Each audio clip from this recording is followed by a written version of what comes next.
everybody, it's Allie, and welcome to our Y&R Chat for Sunday, November 5th, 2017. This week marked Mal Young's first full week in his new dual head writer slash executive producer role. And I don't know about you guys, but I felt the difference in Y&R. Y&R was very different this week, tonally, visually, everything about the show was different than it was even just 2 weeks ago. And I'm not gonna sugarcoat it, you guys. I did not love it. I did not love Y&R this week. I cannot even remember the last time that I watched the show and rolled my eyes so much. It just didn't feel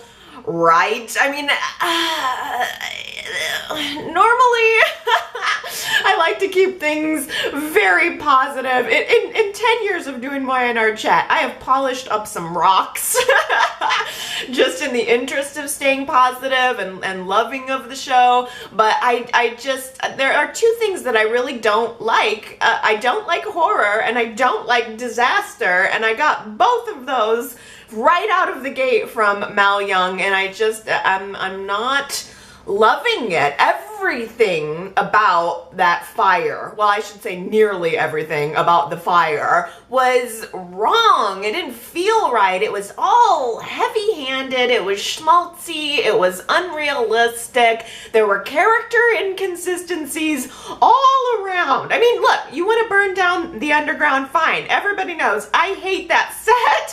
I hate the underground. So the fact that it's going up in smoke is no problem to me. Although I don't know why someone didn't maybe say to Mal, look, we kind of did this story not even 2 years ago. It was February 2015. Charles Pratt, Jill Farron Phelps wrote a storyline where the underground collapsed, leaving Victor and Jack and Phyllis and Nikki inside.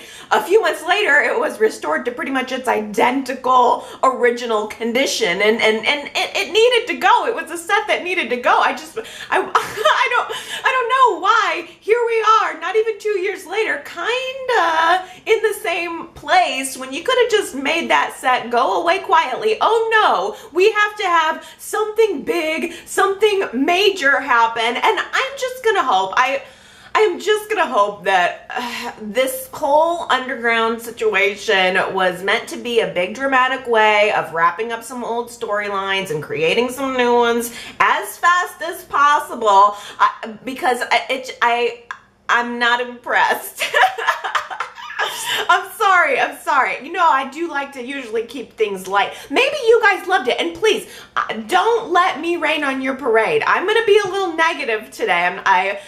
Maybe I'm just in a bad mood. Maybe they got me. I had a hard week. Maybe this did not hit me right this week. But if you loved it, I want you to continue to love it. In fact, I'm going to make that this week's poll question for the week. I want you to grade Mal Young's first full week in his writing position at Y&R. I want you to give him a grade from, here in the US, when you go to school, you get like an A if you do really well, and you get an F if you fail. So I want you guys to go to yrchat.com, and I want you to grade Mal. I want you to tell me how much you liked or did not like this week's show. Sound off about the things you liked. I mean, maybe there's some things you didn't like and some things that you did, and that is kind of how I feel too. I wanted to love this week's show, and there were some good things about it, but the things I think that bothered me the most are the character inconsistencies. I think I'm gonna have to give Mal a solid D here, hoping that maybe we can get to a C or a B within the next couple of weeks, but just it didn't feel right. After helping Nick and Noah get a liquor license, after reconciling with Nick just a week earlier, out of the blue, Victor decides to buy the liquor distribution company who sells Nick the liquor for his bar and hike up the prices and probably try to drive Nick out of business. And he reignites the war between him and his son that he has been saying, going around town telling everybody that he wants to peacefully resolve. This makes no sense from Victor's perspective. Why would he do that? Why would he, out of nowhere, decide to do this petty little thing toward Nick when they just made up? It makes no sense. Okay, makes no sense from Victor's perspective. Nick, in response to this, is so angry and so distraught about the fact that his father is getting the best of him. He says out loud, making a comment, I think, to Chelsea about the fact that he would really rather just see the underground go up in flames or burn to the ground rather than let Victor win. So, Nick goes to the underground after hours. He's angry. He's like throwing things around, tossing things around, being angry. He's throwing back a couple of beers, takes a moment to light a festive Halloween pumpkin, and sits there at the bar, lighting match after match, watching them burn. That right there, looking at Nick's face while he's lighting all these matches, is so unlike Nick. That felt so wrong to me. Have you ever gotten a sense from Nicholas Newman that he would burn down anything, that he would ever hurt anyone, that he would even be considering something like that? Didn't Nick Newman just give away $500 million to a bunch of charities last week just to free up his karma? And now, this week, he's a let it all burn down kind of guy? I don't think so. Worse, it gets so much worse. In Florida, the day after Dina told her children that she doesn't want to see him, tells Jack she doesn't want to have anything to do with them, get away from me. The next morning, she's all smiles, she's all welcoming, and she's all selective amnesia. She doesn't remember a thing about the drama that happened back in Genoa City prior to her stroke. So basically, Y&R has just decided to go in an amnesia, dementia, Alzheimer's direction with Dina. I mean, months and months and months after they started this crap, and then a long stretch of time where Dina's completely fine. All of a sudden, now the Alzheimer's is kicking in. So disappointing. Jack and Ashley are able to convince her to go back to Genoa City, and Michael finds a loophole in Graham's power of attorney that makes it only valid in Wisconsin anyway. So they've got her back at the Abbott Mansion. She's staying there, and in the middle of the evening,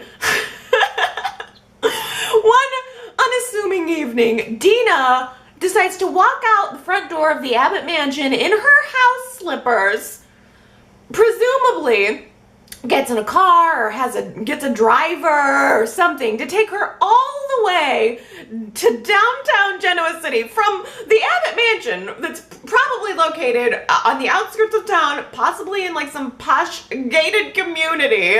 Dina makes her way in her jammies all the way downtown to where she decides to just so happen stop the car outside of the underground, outside of a club that is closed, that is dark, that she's never been to before, and she just so happens to, I don't know, wander into the underground where there's, I guess, an unlocked door or something. She wanders on in.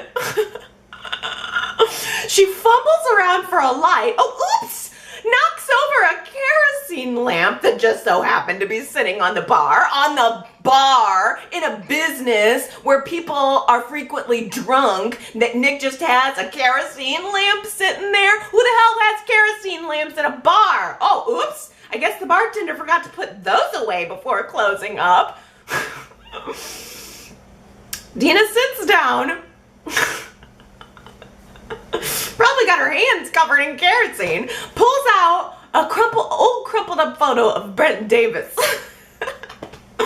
that she has. Okay. Pulls out this photo, is looking at it. This is, by the way, something that she completely could have done in her bedroom, at home, or anywhere else in Genoa City or on the planet.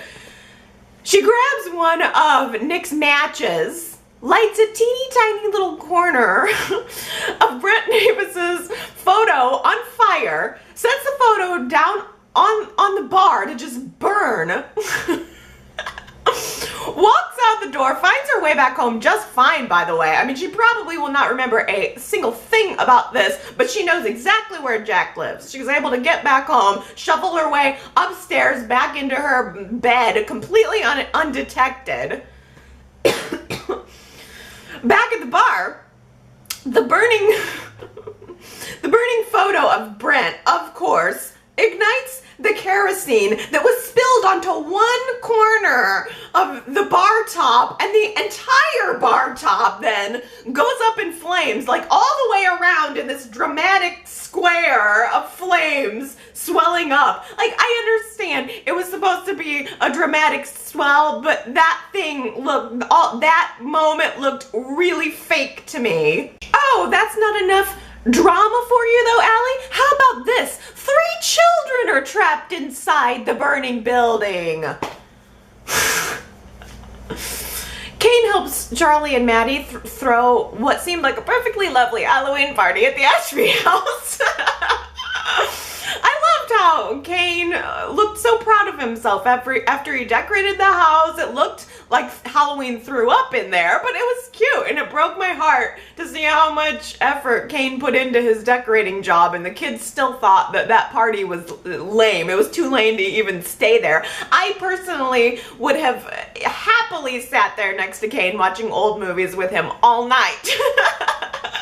But Maddie and Reed and Charlie want to ditch that party. It's not cool enough. So Reed lies to Noah, asks to get the keys to the underground, saying he needs to go get his guitar, and he's really planning to sneak the kids and a bunch of other kids into the underground to have a little private party where I guess they can do whatever they want. So the 3 main kids go in, Charlie, Maddie, and Reed, use the key, get into the underground, and when they hear, they're in there when Nick comes in. So they hear Nick come in, so they run and hide in the back office, and then, you know, they're waiting for the coast to be clear so they can do what they want to do, but Dina starts the fire while they're still in the office, which, by the way, I'm sure that Nick is gonna think he accidentally did. Nick knows he was sitting there at the bar with those matches. I'm sure at the, you know, next week Nick is gonna assume he's responsible for burning down his own club and feel bad about it, unless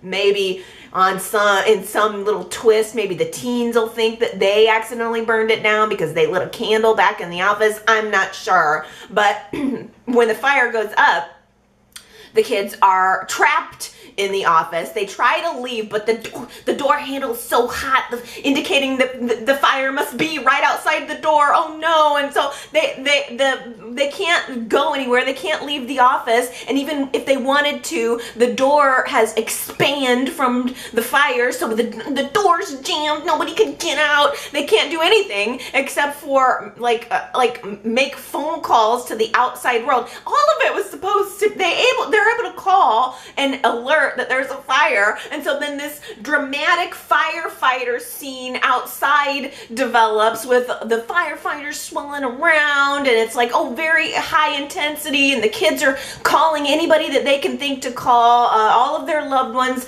Reed calls Victoria, his mom, of course, but she doesn't answer. She's been in the hospital, for crying out loud. Then Reed calls Billy as a second choice, and then like the whole time they're trying to cover their faces. They don't want to inhale any smoke. They're just trying to survive and hope that someone gets to them in time. Maddie calls Kane. I did like the scene where Kane and Maddie did end up talking on the phone, and Kane was telling her this story that she's heard a million times and she doesn't want to hear again, about her and Charlie as babies, and they were 2 peas in a pod, and it was a cute little moment between father and daughter. I thought that was pretty okay, but the phone gets cut off, and now nobody knows if the kids are even alive inside of this building. They're obviously trapped in a part of the building that trained professionals can't get to, but Billy sure could.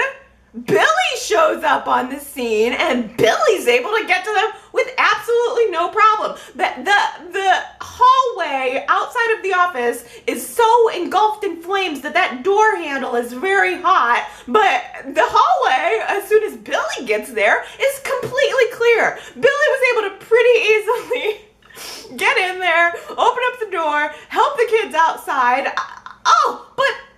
He can't seem to make it out on his own. Oh no, Billy gets the kids out, gets the kid to safety, gets to be the hero, but can't get himself out before the whole building collapses on him. Oh, is Billy going to die? Billy's in some real danger here. He's trapped. He's in a difficult place. We can't get to him underneath all of the rubble. We might have to call in an orthopedic surgeon to hack off his legs and yank what's left of him out of the rubble. Come on. Am I supposed to, an orthopedic surgeon, am I supposed to take that seriously? Am I supposed to believe that that's even a possibility? Soap opera viewers are not dumb. I know that that's never going to happen, so why even mention that? Why even put that out there that he's going to have to get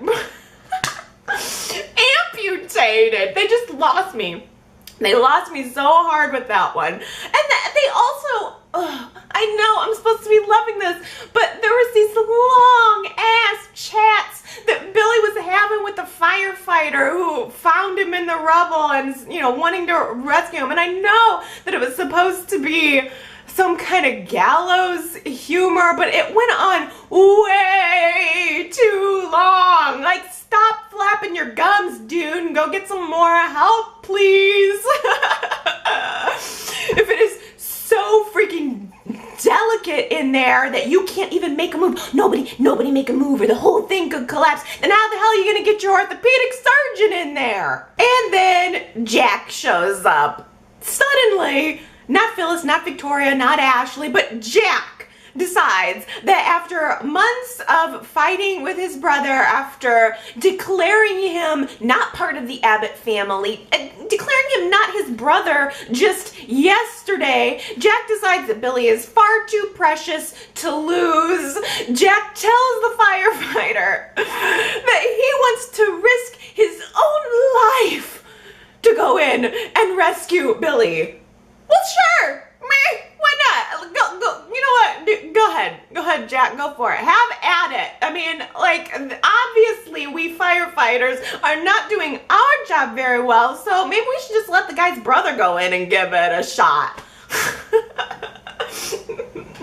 Here's a hard hat. Make sure to watch your dress slacks and your loafers. It's gonna be rough in there. I mean,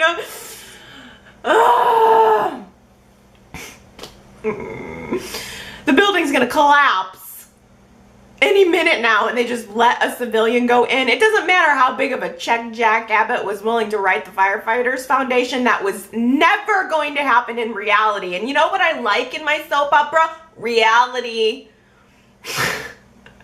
But hey, Jack happens to know exactly right where Billy is. I mean, like, nobody else can seem to find him, but just the path is completely clear for Jack to go in there and find Billy. And they have this tearful apology and this reunion, and that part was good. That part was good. The power of Peter Bergman and Jason Thompson is undeniable. Those were well written, I think, human moments. I mean, I did feel that, you know, just for the fact that these are two people who have loved each other throughout their lifetime. They've had this falling out, and here they are when push comes to shove, supporting each other. I get it. I do understand and appreciate that part of it. But, you know, I think that whole part of it was completely dependent on the power of the actors, and you can't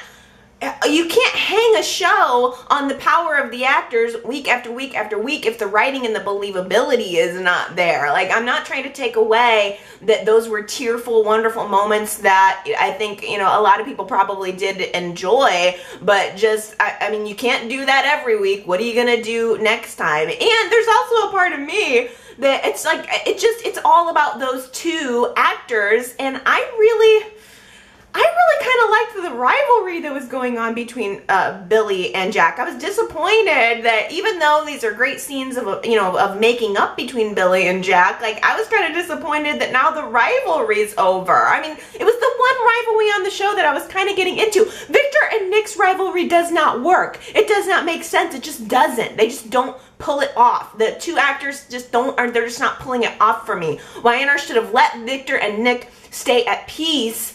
Jack and Billy's rivalry, to me at least, made sense. There was so much hatred there that was so deep and so raw, and it goes all the way back, and it just worked for me. Peter Bergman, Jason Thompson brought the perspective of both Jack and Billy into crystal clear view for me earlier in the week when they had that argument at Jack's office. Billy was confronting Jack about tainting the face mask, and they just went at it. It was just everything. They just put everything both of the guys have been feeling for years on the table. And there was that great line where Billy said to Jack, we have more in common with each other than we ever had with our father. And I thought, oh, that is so true. We both lie. We both cheat. We both steal. And I thought, oh, that's so, it just makes sense that these two guys would actually be rivals. And part of me thinks, that's just too much chemistry to exchange for brotherly love. There's going to be no drama there now. I know a lot of people were ready for Jack and Billy to make up, but I wasn't one of them. I would have rather seen Jack rip Billy out of there, drag him to safety just to spite him and to continue the rivalry, but instead, pretty much we had Billy and Jack had their reunion in the rubble, cut to commercial, come back from commercial, next scene, Billy's hobbling out of the building on Jack's arm, just fine. He's fine. He's fine.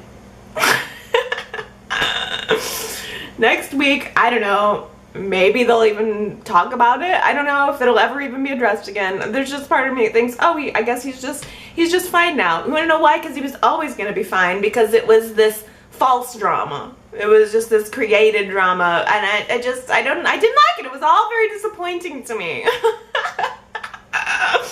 I'm sorry.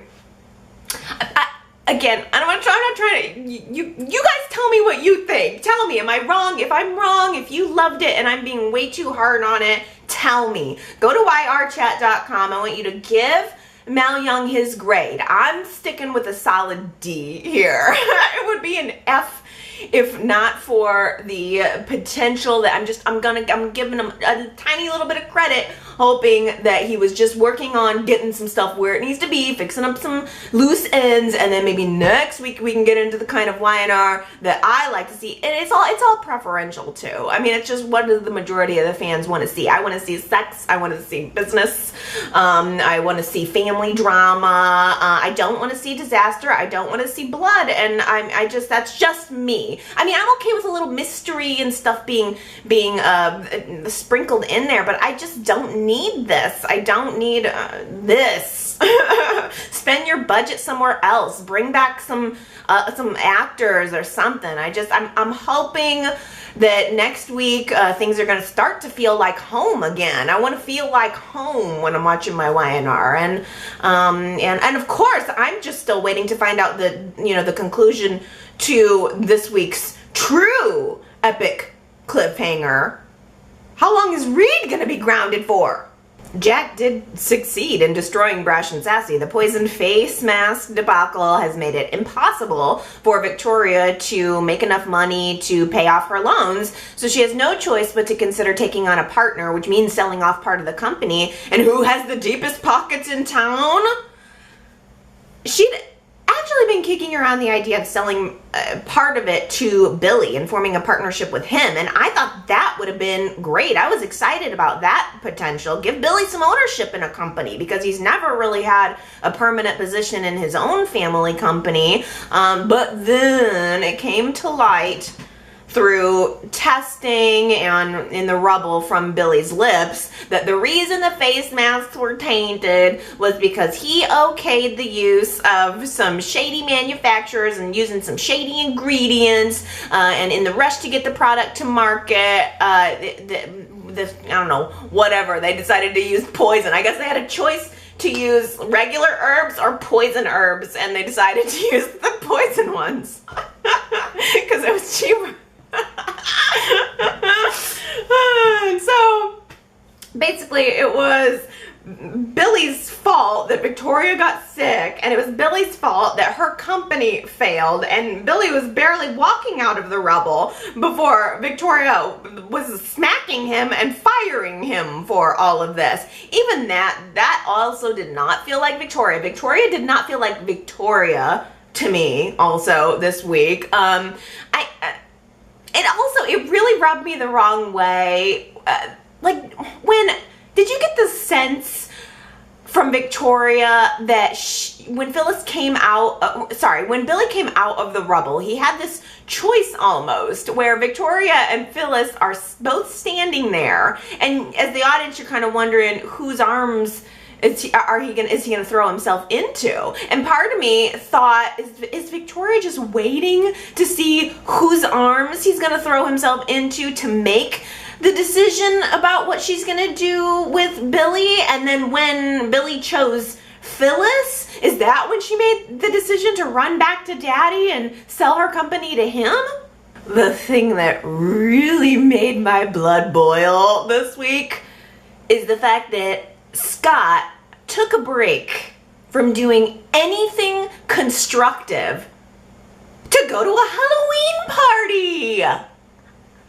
The day after Scott got out of jail was way too casual. I mean, who wakes up next to a bloody, brutally murdered woman and then the next day is all her candy corn, sure, I'll meet my girlfriend's kid? That made no sense to me. I would be huddled up in a corner rocking back and forth, but that's apparently not how he handles a situation like that.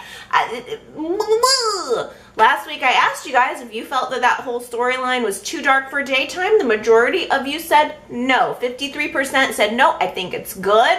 47% did also feel that it was too dark. To me, it was so dark and then so light, and the two did not meet in the middle. The two did not connect. And on top of it all, I'm losing some respect for Scott. Scott says that his whole thing, let's just assume this is explaining it. Scott says that he's just gonna play it cool because he doesn't want to tip Zach off. Okay, all right, I'll give you that. But then 5 minutes later, he loses his cool and he tips his hand to Zach.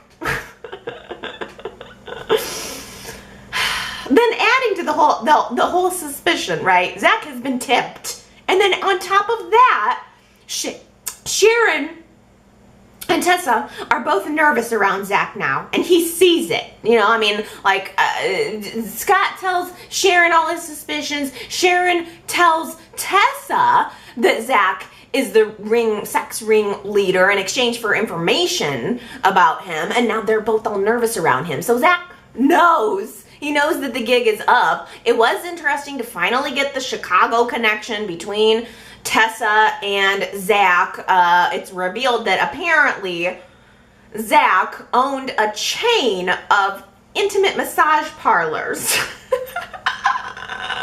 wherein women in skimpy outfits are massaging Harvey Weinsteins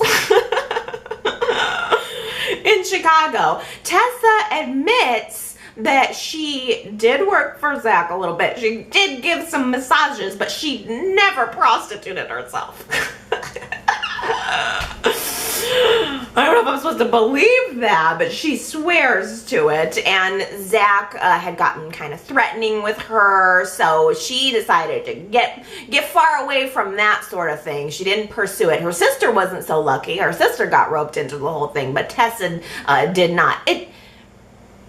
It just bothered me that all of the action that they created around that last week was completely stopped. It was completely halted for this Halloween party, and now we're just waiting around the whole time. Every moment that Scott is on my screen, I'm like, what are you doing? What are you doing right now to further this?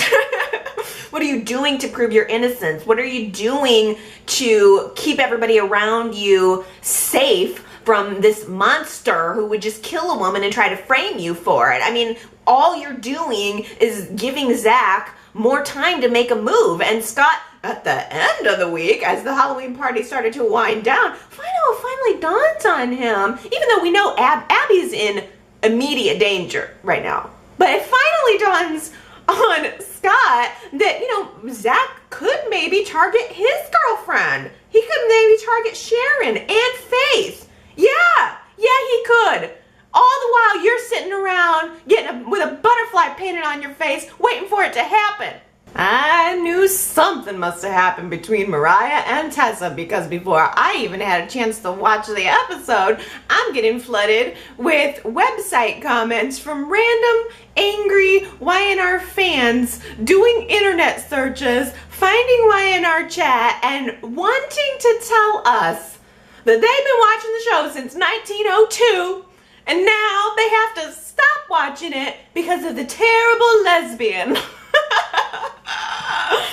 I thought the only thing that was believable about this week's show was Mariah and the fact that she finally talked to us. It was, and not only that, but she finally talked to Sharon. Frankly, it was one of the only things about this week that felt right.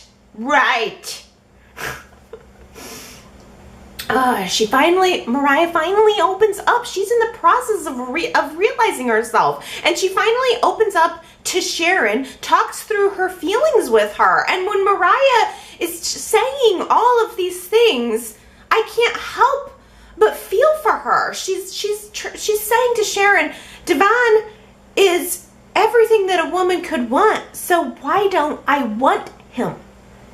That makes sense to me. And saying to Sharon, I feel like I'm looking at myself from the outside and I'm tired of pretending. It clicks. It clicks for me.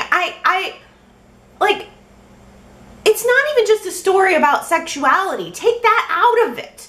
It's a story about self-discovery. And I don't know why it's so much harder for someone to watch that than it is to watch a dead bloody hooker. If it's so hard to identify with that, then it's also a story about acceptance. It's also a story about accepting the people around you and still choosing to participate. Sharon's daughter is opening up to her for the very first time, saying some things that maybe she's never said out loud, saying some things that she certainly never said to her mother, and Sharon now has to make a choice about how to proceed, what to say, what to do, calming her own shock and parlaying it into some advice, some support for Mariah, and she tells Mariah, just be who you really are. That's all you can really do, is just be who you really are, which is the right thing to say. Be who you really are. That's the right response. I was so proud of Sharon for having it. I knew that she would. I never thought for a moment that Sharon would say, you're not my daughter anymore, and that for a moment. But I loved that Mariah felt comfortable enough to talk to Sharon. I love that Sharon was able to control herself enough to understand that in that moment what she needed to do was support her daughter. And she also told Mariah that she should tell Tessa how she feels, that if this is how she feels, she needs to talk to Tessa about it, and I have to hand it to Sharon, because that's not easy advice to give, knowing that Tessa's with Noah, Tessa's with her son.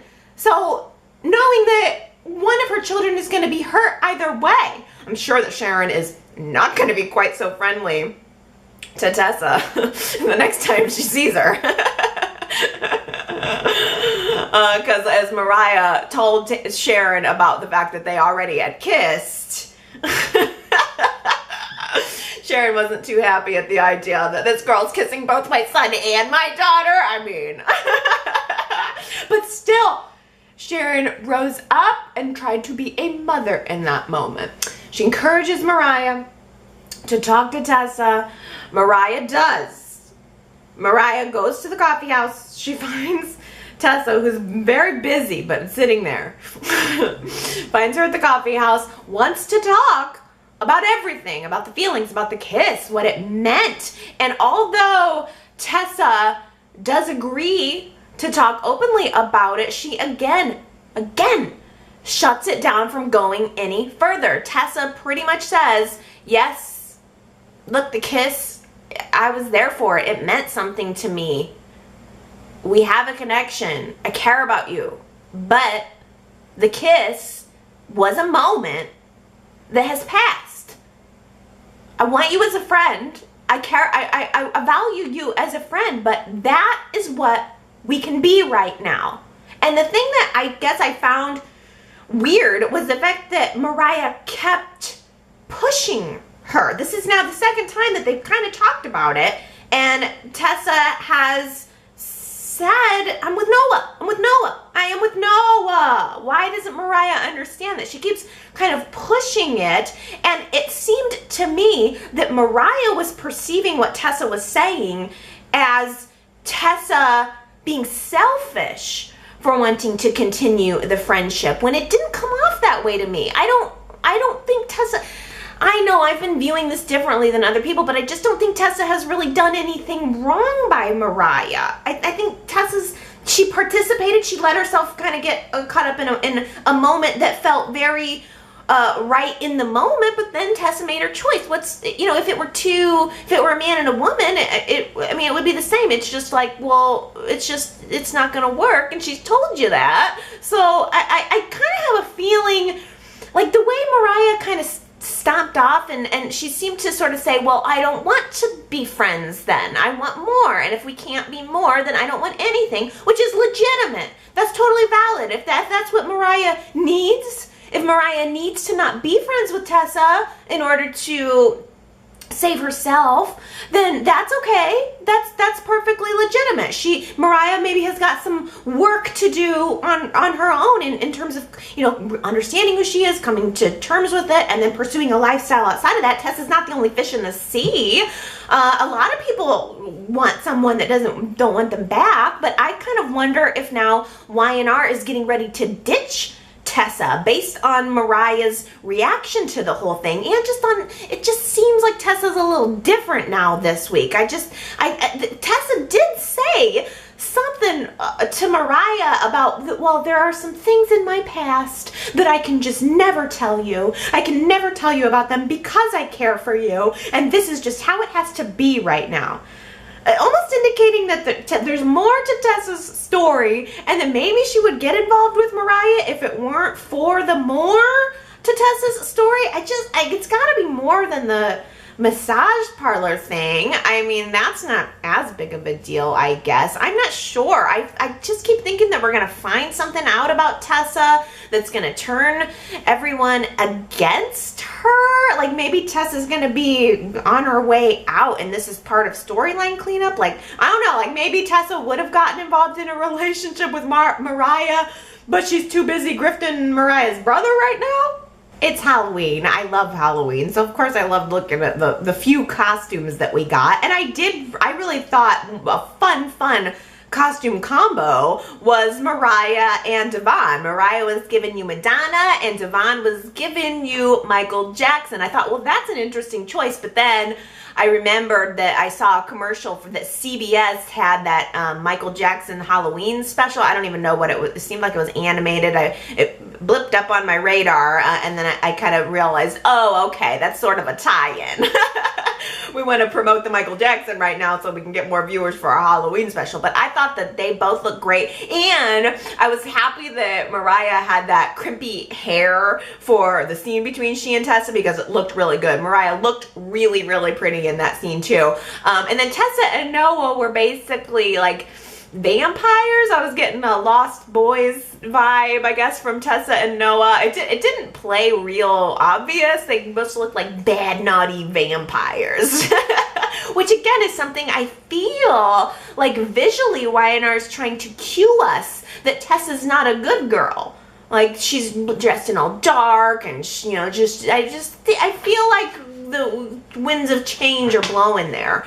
Let's see, what other Halloween costumes do we have? We had Faith and her little disco outfit, and Sharon and her cute little kitty ears. And I saw some comments of people totally not getting Nick and Chelsea's outfit, which is understandable. It was very, I mean, Chelsea, it was basically, I guess they were a space family. Chelsea and Nick and the kids, they were a space family. It did look a little thrown together. Chelsea said she threw it together, and it did look like and Nick's vest was a little weird. I got it. I understood it was a space theme. I guess not everybody did, though. It was a little weird. I sort of liked Reed's Too Cool for Halloween shirt that he had on, and I liked that Kane said to him, "What are you for Halloween, a slacker?" That was perfect. That fit. That made sense. But I guess my favorite Halloween costume had to be Maddie and Charlie's dual Red Riding Hood Big Bad Wolf costume. I thought that was really fun. I liked that they matched their costumes. It reminds us that they're twins. These are siblings who are still very close, and I really liked Charlie. I didn't get a chance to talk about it very much during the fire because I was too busy bitching. But I really liked Charlie. I liked the way he, you know, when the smoke was all coming down, that the smoke's coming in the room, and they have to wet the towels to be able to breathe in. I liked that he grabbed a beer because it was the only thing that was in that underground office, and he grabbed the beer and he goes to try to drink it, and he's just funny. I liked, you know, that Maddie's the nerd and Charlie's the jock. It's a good dynamic. Like, that's something that's being done very right. I did enjoy the dynamics of the kids, and I thought Maddie looked adorable as Red Riding Hood. I mean, could she even have been any cuter? This week's Y&R could be summed up in one sentence: endless, multiple bouts of fun. That was our quote from last week. Endless, multiple bouts of fun. That was me watching the show this week, not... That was Phyllis who said endless multiple bouts of fun, describing her relationship with Billy during the big argument scene. Not a lot of people got that one right. In fact, only 4 people got it right. So I gotta give big props to Tanya, Ambreen, Jamie, and Henry. You guys all guessed it. Here's our quote for this week. It's just, I like it. Time of death? Now. Also, that's how I felt watching Y&R this week. Time of death? Now. If you think you know who said it, you can go to yrchat.com and leave me your guess. And if you get it right, I will give you your shout out on next week's Y&R Chat. All right, I have given my rants and my 2 cents. Let's consider this Chatterbox to be opened. Ellen at yrchat.com says, Cameron Grimes' acting on Thursday was incredible. I'm so glad that she finally talked to Sharon about her feelings. Obviously, she's been walking around with so much pent up inside. Her twisted childhood certainly factors into her trouble handling the situation with Tessa, but I think most people would have trouble figuring out what to do when you don't want to hurt people, but you also want to be true to yourself. It was a relief to see some real emotion in the middle of the very predictable disaster plotline at the underground. I thought it was very touching. Ellen says, I wonder where it will go from here. Sandra at YRChat.com says, Mariah broke my heart. To me, she's the most real person on the show. At this point, I don't even care if Mariah and Tessa wind up together. Mariah deserves an amazing love story all to herself, no matter who it's with. I thought it was especially important how Mariah made it clear that she wants Tessa in her life as more than a friend and isn't willing to settle. I am just so glad that the majority of Y&R Chatters have been accepting of this storyline and accepting of Mariah and are just able to empathize. I guess that's where, where I excel. I'm just an empathetic person. So regardless of how, anybody feels about, having the, about whatever, I mean, lifestyles and, but it's just like being able to put yourself into someone's shoes, I think is a really good quality. So, I don't know, I'm glad to hear that you guys responded to that part of the story as much as I did. Rose at YRChat.com makes a good point that Tessa's response felt weird. I'm glad she validated Mariah's feelings to some extent, but clearly she's not capable of the same kind of emotion as Mariah. As a side note, I think they need to stop putting fake eyelashes on Tessa. She never stops blinking as if they are uncomfortable, and it's really distracting. Yeah, I mean, it's interesting.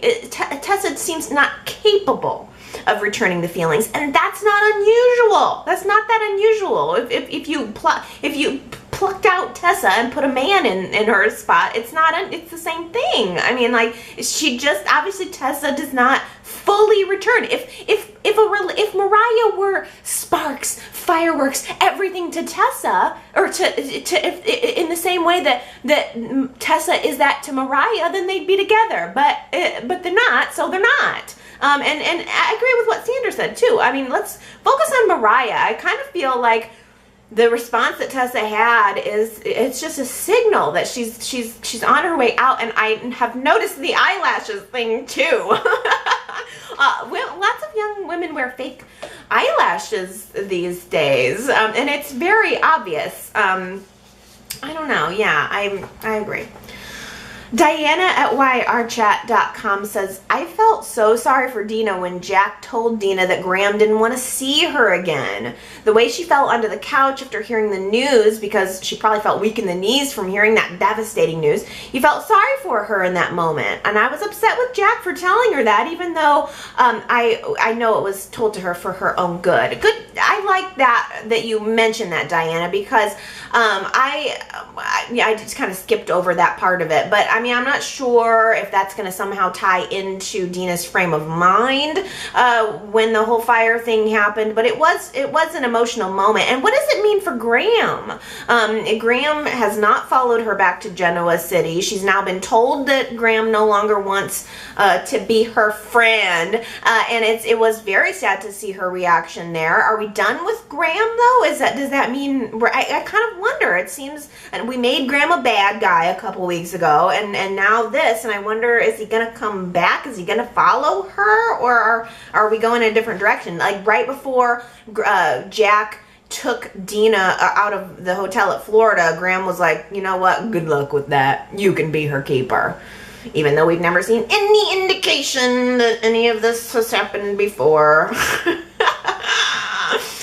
Connor left me a voicemail, and I was laughing out loud during this voicemail because I felt validated in my not loving of the whole disaster storyline. Connor really had me laughing and made a really good point that we all know somehow miraculously Brent Davis's picture isn't going to be burned. It's going to be left off to the side somewhere, and police are going to find it and trace that back to the Abbott family. That's what I hadn't thought of that at all, about the photo maybe still being recovered from the fire. Can you imagine? I mean, they probably will say the building is a complete loss, but the photo, we found that. It's either going to be that or the record. So stupid. And have you noticed that they have to fuzz out the record? Every time they hold up the record front, if you look closely at the screen, you can see that they've had to digitally remove some of the info on it, because apparently there's probably a copyright or trademark issue or something. But who didn't think of that before? They had to do all that in post.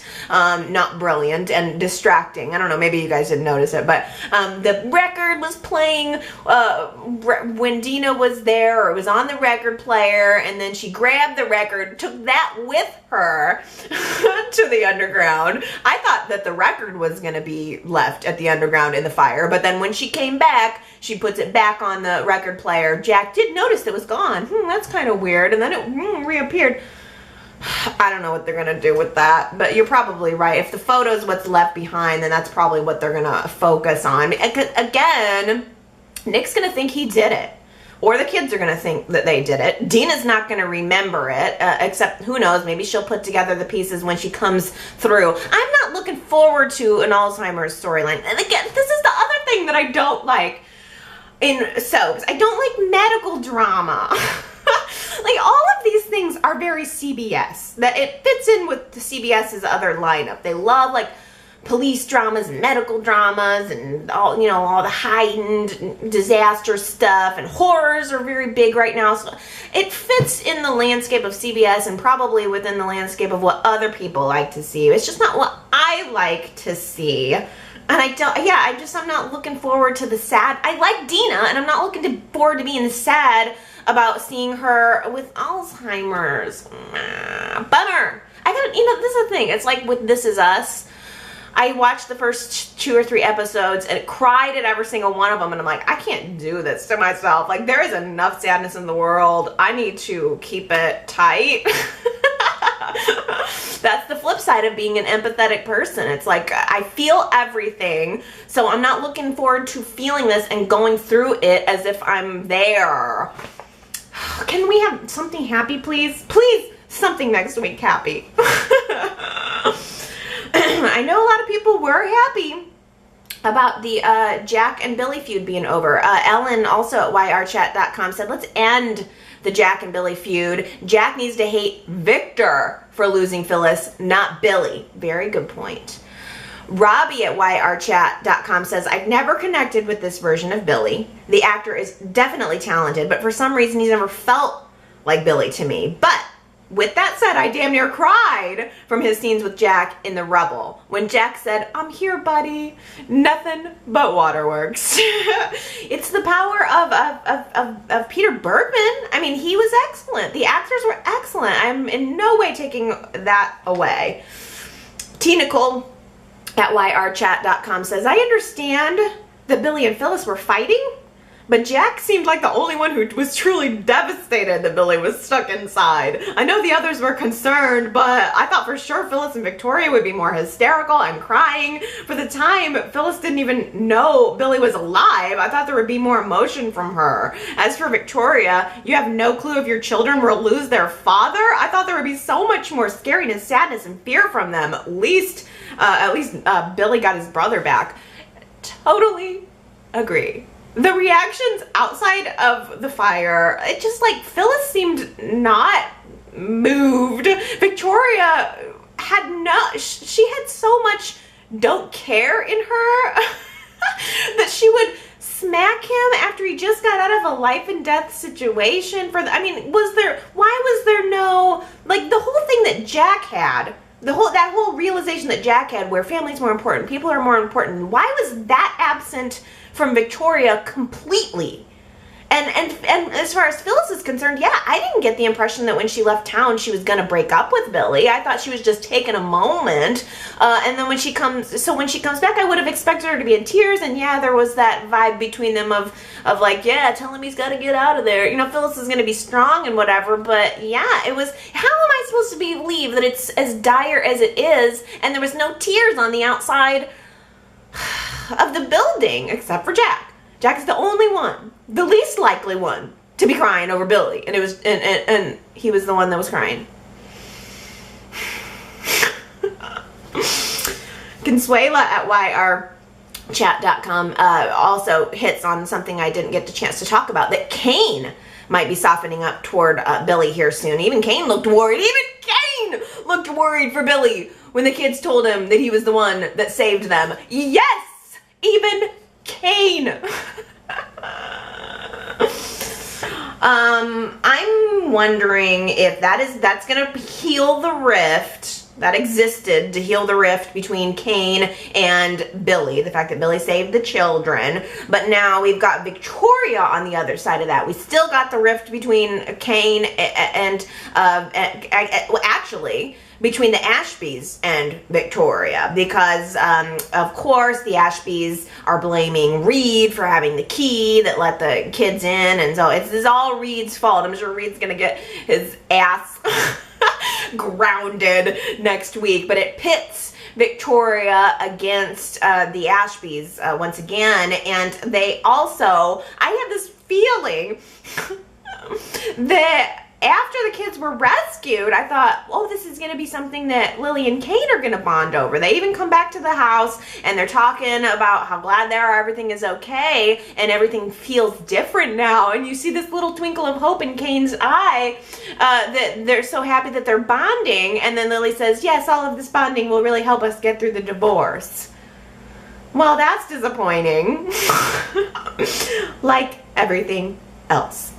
Liz at YRChat.com says, Allie, I know how much you can't stand the underground set, so I'm sure you were pleased it went up in flames. I didn't have any issues with the underground, Liz says, but we are guaranteed now to get a new meetup spot with a new design, which is always a treat for the viewers. Well, there's a silver lining, Liz. I didn't think of that. You gave me a little bit of something positive to hang on to. It didn't even occur to me that we probably will get a new set out of this. That's the thing. People want to take over the show. Whoever. I don't know why Y&R has to have so many different writers, so many different people taking over in such a short amount of time. I don't know what's going on there that makes it so challenging for someone to run this show. I don't know. I'm not there.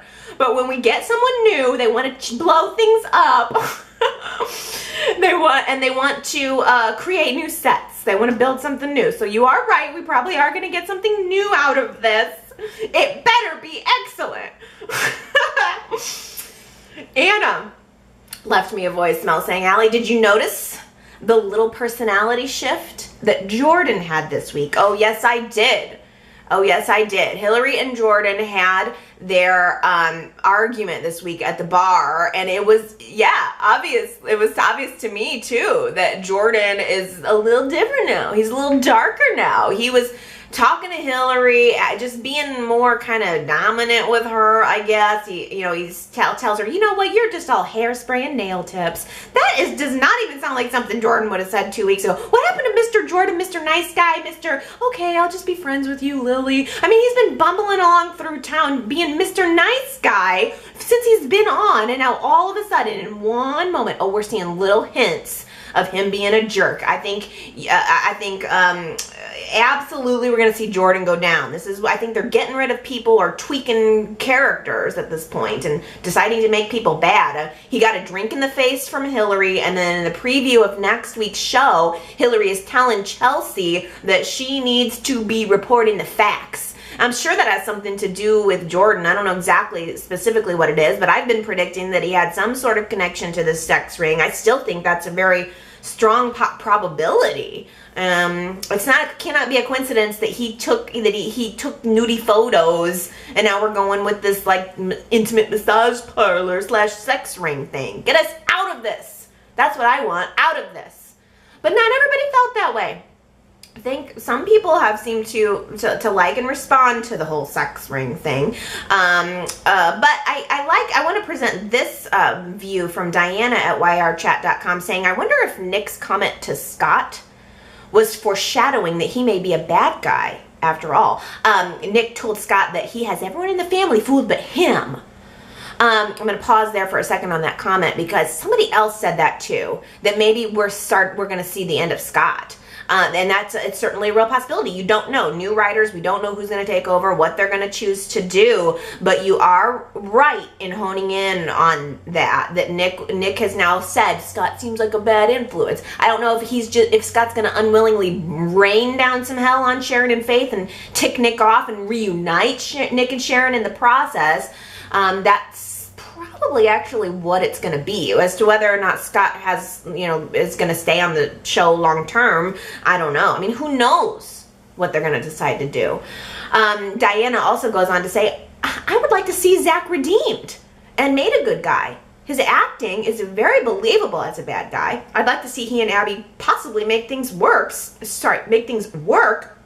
But he would have to do a lot of good to make up for all of his sleazy and horrible past. I mean, really and truly, if Y&R chooses to, they can redeem anybody. I mean, Michael was a rapist. Kevin was an internet predator.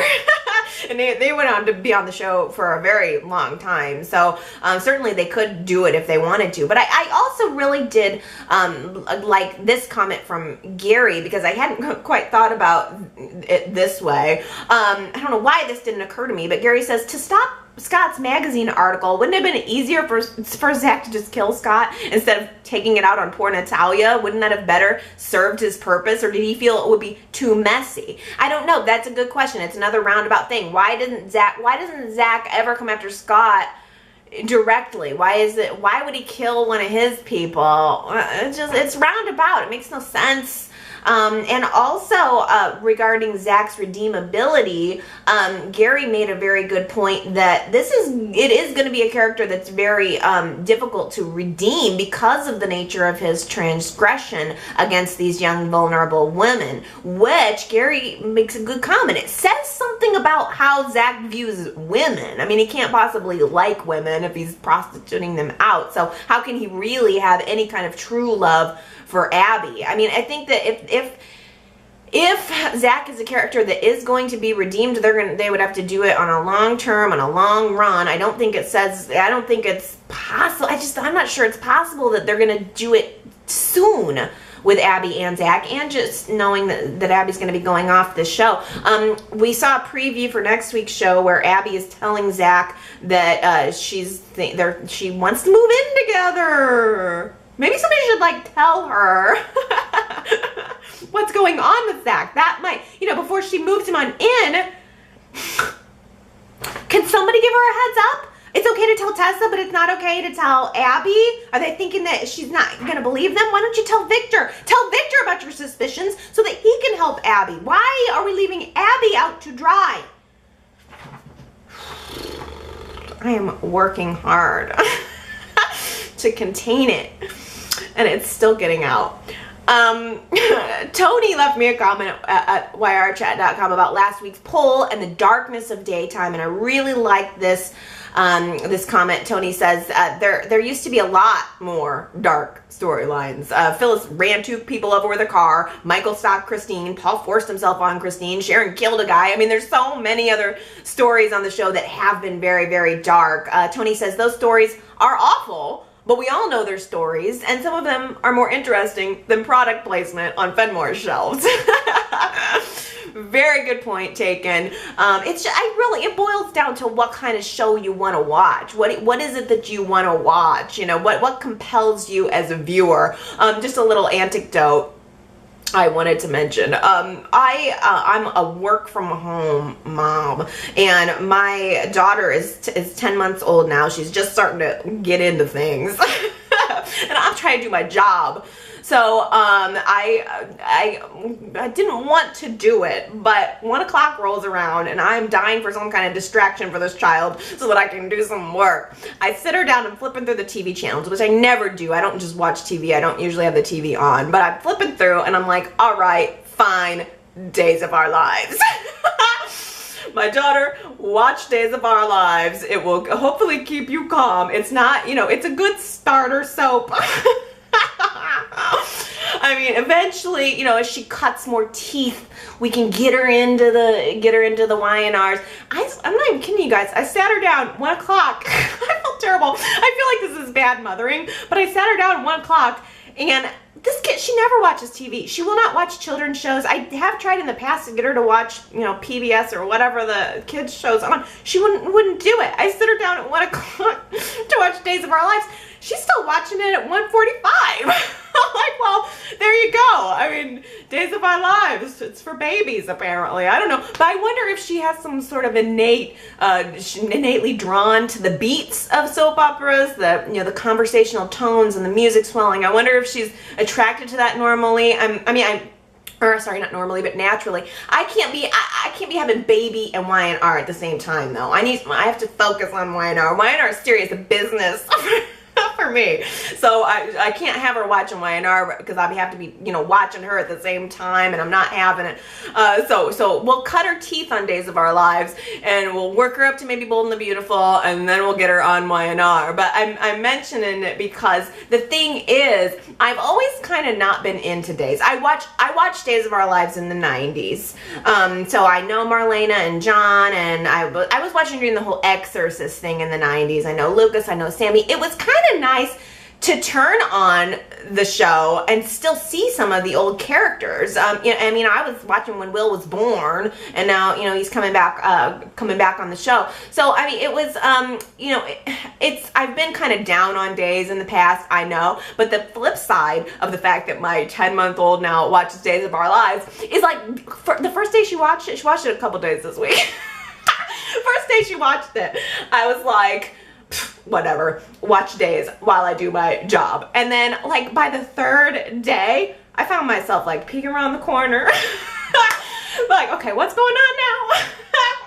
Oh, you paid a doctor to bring this guy back to life? Okay. And then I saw Eileen Davidson, who plays Ashley on Y&R, doing her whole Susan Bucktooth. It's so crazy that Eileen Davidson is such a goddess to me on Y&R, and I forgot that she plays this dual role on Days, and she just looks so bad for it. It's crazy to me. But, you know, it was, you know, the flip side of it is, I know, like, flash forward like 3 weeks from now, I'm gonna be watching Days. That's how they get you. The thing is, they find something that you like. I mean, maybe you like disaster storylines, maybe you like horror, and maybe that's your hook, and maybe they pull you in, and flash forward 25 years later, you're chatting about Y&R on a weekly basis on YouTube and iTunes. I mean, you know, they find that thing, and then you're watching it. Same thing with Bold and the Beautiful. I had some spare time before the baby. I was like, I'm gonna watch Bold and the Beautiful, see how it goes. First couple episodes, I'm like, this is stupid. I've now been watching it for 5 years steadily, and I love it. In a lot of ways, I love Bold and the Beautiful way more than I'm loving Y&R this week. That's how they get ya. I'm imagining, like, you know, 5-6 years from now, maybe longer, my daughter's at school and she's sitting there like in her desk looking up at the clock. It's 1 o'clock, and she's watching the minute hand go by, like really annoyed that she's not home watching Days. Like, it's okay, baby girl, we're gonna record it for you. That's how I had to do it in my day. You come home, you watch Y&R, have a snack, that's what we'll do. You know, I've always kind of been sad that I didn't start watching Y&R or didn't get into soaps because of tradition. I didn't have, like, a lot of people say, well, my grandmother watched it, my mother watched it. I didn't have that. But I feel a little maybe good about myself this week. Maybe I'm starting a tradition. Maybe I'm watching and she'll watch. Maybe she'll pass it on to her kids, and I don't have a soap opera family yet, but I'm creating one. Okay. Justin also sent me a message on Facebook wanting to comment about Mail Young and saying he's hoping that this new writing team is going to do something to conclude some unresolved storylines, particularly Christian's paternity. Is that going to come out? Is it? I mean, I think that in order to me, it seems like maybe Y&R is going to try to move Sharon and Nick back together. I'm all for it. I think to do that, they might need to blow up Christian's paternity. They may be moving Chelsea in a direction of Jordan instead. Maybe they've decided to go with the Chelsea and Jordan pairing. She was defending him in the preview for next week's show. We're seeing little hints of what this writing team is planning to do. I guess we'll see what they follow through with, who they cut, who they keep. I wanted to also do a follow-up on Christoph St. John from last week. I'm just going to read you the report from Soap Opera, or CBS Soaps in Depth. It says, last weekend, the Young and the Restless star Christoph St. John was reportedly hospitalized and placed under psychiatric evaluation after allegedly threatening to kill himself. His ex-wife, Mia St. John, was quick to reassure fans not to believe all the wild stories flying around the internet, and now a week later, St. John has made his first social media post since the incident. Quote, fall 7 times, rise 8, the actor posted to Twitter. Life begins now. Obviously, it's so heartbreaking to know what Christoph St. John, who plays Neil, if I didn't say that, has been through. We know that he lost his child, and we know that he's been struggling. And sometimes it's like, you know, people can put out their public face and you don't know that they're struggling on the inside. So maybe that's just a little reminder for us. I am so glad to know that he is, I think it said he's been released. No, wait, no.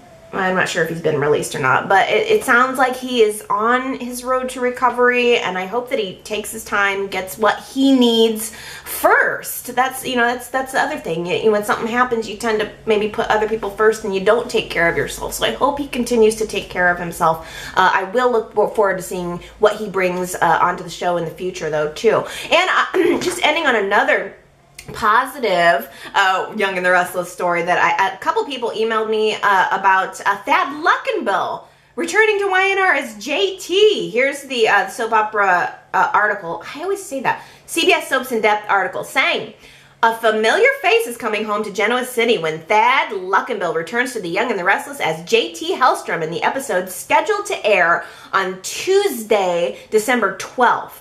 The soap announced the news with a special promo video posted to their Instagram account promising all Hellstrom is gonna break loose.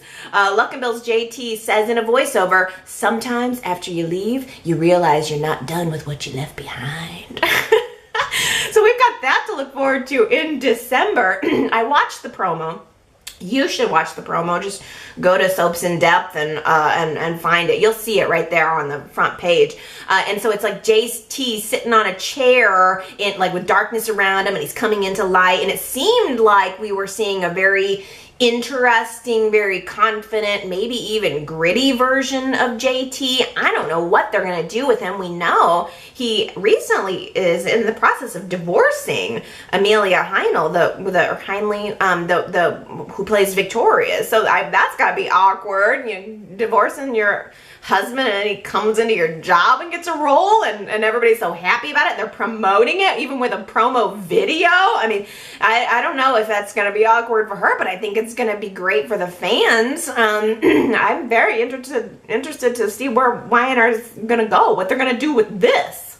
I think I'm breaking records for longest Y&R chats. This has got to be November sweeps, right? I mean, I'm assuming that they're not blowing up sets in you know, other times of year. I'm assuming we are deeply in November sweeps. This is where they're gonna catch those viewers, and yet they have turned me off.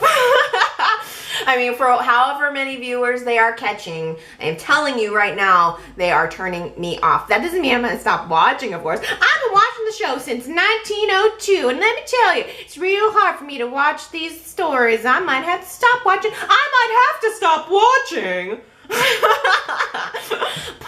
Please. You know, I'll be watching the show till the day I die or it dies. I just would like it to be a little, you know, vary it. Make it more like, make some of the stuff disastery, make some of the stuff horror-y, but give me my core soap, you know, give me some, at least make the characters consistent. I'm worried. I don't want to hide it. I feel worried about this. Oh, well, if it doesn't work out, we'll just get a new writer in 3 months. I mean, nobody can stay for very long. Okay. I'm sorry I'm moody. But I was looking forward to Y&R this week and I did not get what I wanted. Okay, enough said. I will stop. You tell me what you think. You tell me if you loved it, hated it, get it all out there, good, bad, yrchat.com. Voicemail is 309-588-4569. I love hearing from you. I want you to give me your feedback. And I'm fingers crossed that we're in a place that I like a little better next week. But either way, I'll be back to chat with you about it next Sunday. So everybody have a good week. I love ya, and I will see you next time. Bye.